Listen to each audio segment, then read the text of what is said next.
Hello Crazyhouse chess fans, it's GM Max here, and our game today features a game between Dooooovid, a player who, well, let's say likes to make very witty comments often in the chat, playing against a number 3 player in Crazyhouse blitzbullet, who I know has had probably the best record of all the top players, who's played me a lot of times in Crazyhouse back when I was playing. And here Black decides to go for an interesting setup with knight c6, and the idea of this setup is that if white goes d4, that black can choose between trying to hit back in the center. Objectively, it doesn't quite work, but it's quite tricky, and there are a lot of traps that white can fall into. In the game, white decided to play the move knight f3, and basically accept the transposition into e4, e5 territory. And this game is a really great one for those who want to know how to play the Hungarian version with bishop e7 in Crazyhouse, because basically this line features the critical line where white goes d4. And actually, the line that Dooooovid plays this game is one he also used to beat me in an elite Crazyhouse arena in League Chess. So it's kind of cool to see, well, how to deal with it. So blitzbullet played knight takes d4, not fearing the bishop f7 and then queen d4 intermezzo. And after queen d4, he then played the move d5 in this particular version. I mean, it's true that with this move order, you do avoid things like d5 and options like knight takes c6 or even bishop b5, which are moves that can be slightly annoying, even though I do think after ed5, probably white is objectively better, but I think that with knight to h4, black does get very good practical chances, where it's not so easy for white to comfortably defend g2. Moves like rook g1 do feel a little unnatural, even if they're probably best. So the move was knight d4, queen d4, d5, and it's so where we have a branching point, where the main line for white is to play the move knight takes d5 in this position, but the move that white played instead is the move bishop takes d5, which at first glance might appear to be a mistake, because after e6, the pawn e6, we see that the pin leaves the bishop somewhat in danger. But it turns out that white has quite a nice tactical trick here, which those who have studied Crazyhouse theory will already be familiar with. And that is the move knight at c6. In this way, we see that after b takes c6 and bishop takes c6, well, white is forking the king and the rook. And the idea after bishop d7 is not to take the rook here, because then black gets knight h4. And actually, it's kind of an instructive line for those who are inexperienced at Crazyhouse to see this kind of tactical idea that often comes up in this line, that if white were to try and defend with castles or rook g1, well, then there's knight f3, and you kind of see that the fork on the queen and on the king is going to win here. So that's why white's idea instead is to keep the initiative rather than grabbing the material, which is a theme you often see in Crazyhouse, that the initiative is more important. After bishop d7, knight takes d7 does allow queen g7, and then the black king does end up being very exposed after that. There are a lot more details, but this is the general idea.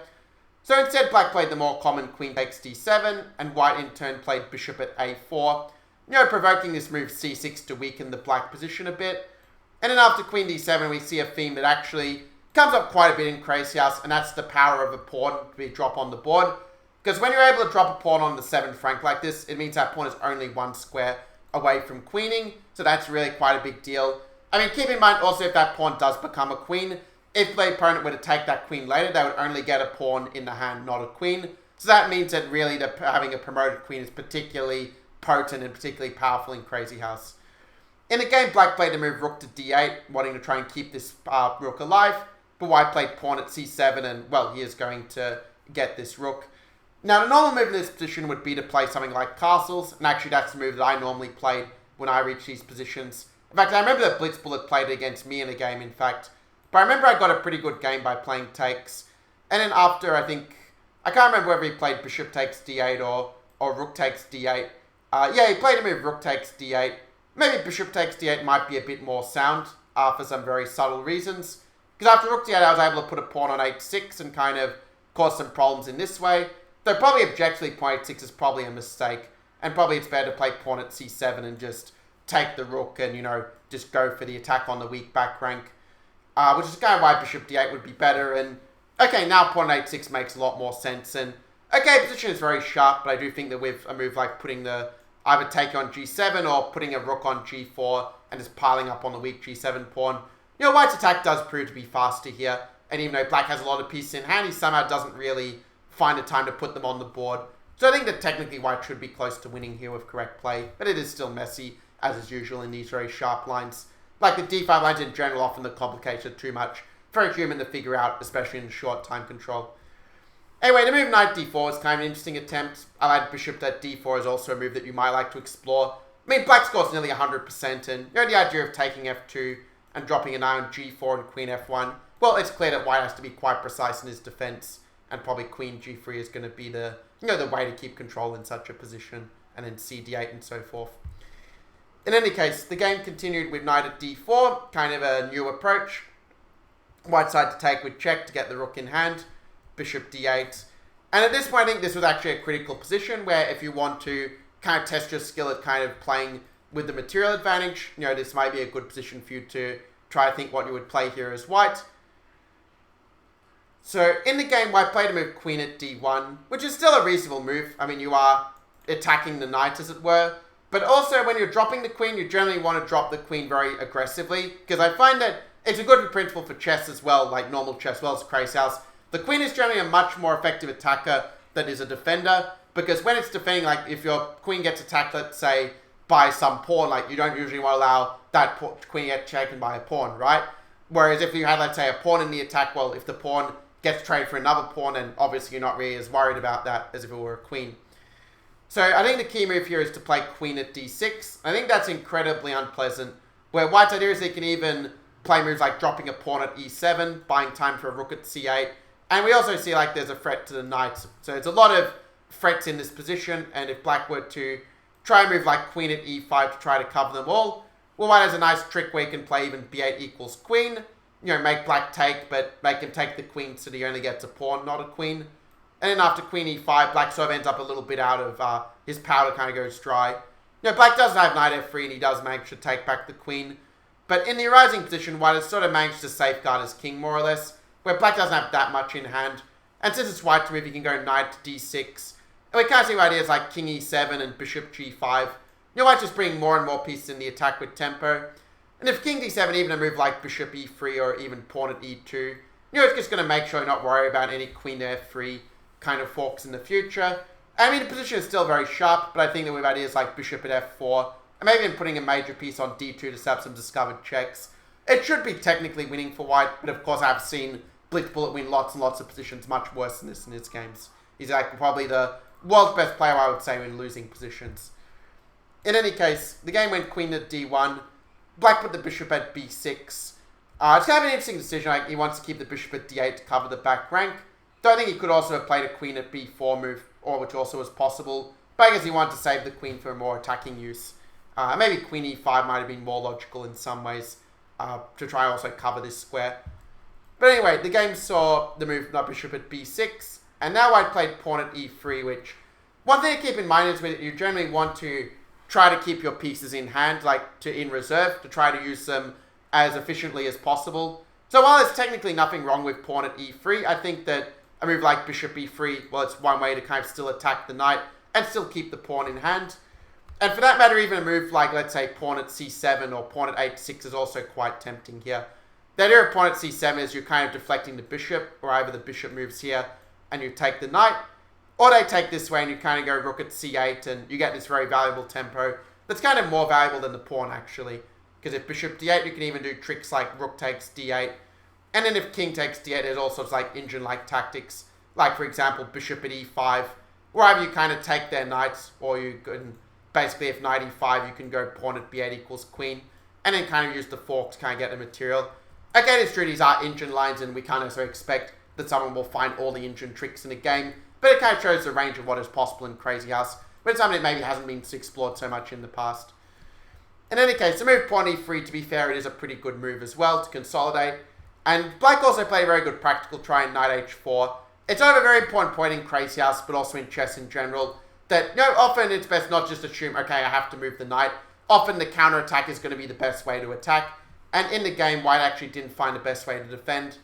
Probably to move rook to g1 is the right way, just sort of using that rook that wasn't doing much. Because the queen is actually quite a good defender already. So again, you want to try to bring more pieces into defense as you can.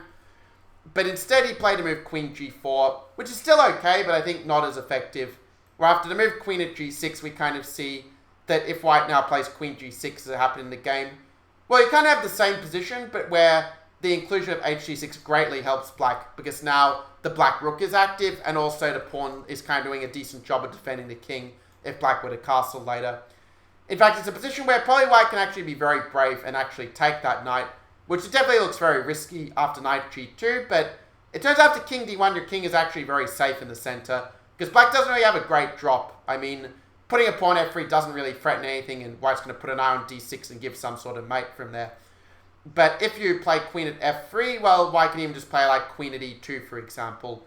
And it's often a very common idea you see in high-level Crazyhouse, where you're going to play basically to offer or force some sort of exchange, where when they take, you take back, and your piece gets to a better square. Of course, an idea it's also familiar in normal chess. So now you see the knight is better on e2 than c3, because queen f3 doesn't come with a check, and, well, it gives white time to, say, put a queen on g3, go after the knight and sort of get the material needed to then mate the black king, which is quite exposed in this position after all, whether he castles or not. But instead, after this, white played queen at g3, and then after bishop to c7, this was kind of a key moment, where basically white didn't find the right move. Of course, it's true this was a 3-minute game, but still I think white should have enough time. Basically, the main point is that black has quite a strong initiative here, and it makes sense to actually give up some material in order to keep our king safe. Again, like I said before, the queen by itself is not a very good attacker. It usually needs other pieces to be able to attack effectively, as it were, be it pawns or pieces. And for that reason, rather than the move rook f4 that was played, which is a big blunder, white should have actually sacked the queen with queen h4. And I'm even reluctant to call it a sacrifice, to be honest, because if black were to play rook h4 and ef d4, I mean, I think that the two knights are really not inferior to the queen in this position. I mean, black has two queens, but I mean, there are no real good drops in this case, whereas white can even play moves like rook at g8, and black is not really going to have a good blocker, because you can't block a pawn on the back rank in Crazyhouse. I mean, black can improve. He can go knight takes c2, at least get another pawn for it. So that is kind of better, relatively speaking, but even here you see after rook at c8 that white's got the initiative now.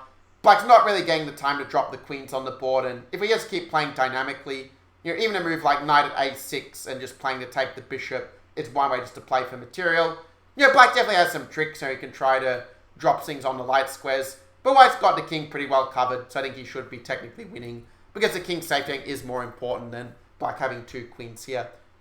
So anyway, instead though, white blundered with rook at f4, and, well, basically we kind of have the sort of saying I said before, that blitzbullet is the world's best Crazyhouse player in losing positions, and he managed to show it in this game as well. Right after bishop takes f4 and ef4, well then pawn at f3 was a very strong move, ensuring that the knight is going to get in to attack the king, and after gf3, knight df3, king d2 is not the best defense, but it's already losing because of g2, and now we see that white is going to lose that rook, and once you lose that defensive back rank, I mean a rook or queen on e1 is going to be mate. In the game, I played queen g2, and you know, white is just down way too much material here with no initiative for it. The game ended bishop c6, rook d6, pawn at d5. You know, rook h2 is a nice move to try and deflect the rook away so that you have a mate on e1 with the queen. After rook e1, black played knight g1, bishop d7, rook d7. And after bishop c6, black actually found a very nice forced checkmate that's sort of, well, a very stylish finish to what was a very dynamic and sharp game. Black played the move. Well, before I give it away, you might like to pause the video if you want to try and solve the mate for yourself. So, well done if you found the mate in free with the move queen at d3. Technically, there are other mates like dropping a piece on e2 also mates, but this way is faster. Because if white tries to block, let's say with, I don't know, pawn at d2, well, black has a few ways, but like queen c takes c2, and queen at d3 is kind of the easiest checkmate. And in the game, white played c takes d3, and then queen to c2 was checkmate. They're kind of nice to see how everything is sort of protecting each other, as it were. So anyway, this is a very sharp game, and I think it's also good to see, you know, not just sort of the more strategic battles where one plays strategically, outplays the other, but the other ones where there are lots of sort of sharp tactics and things happening all over the place. So anyway, quite a fun and exciting game. If you enjoyed this video or you learned something from it, well, do make sure to leave a like, and also consider subscribing, especially if you're new to the channel, so that you can stay up to date with more of my Grandmaster chess videos. So with that being said, good luck in your next chess games, and I will see you in the next video. Cheers, chess fans.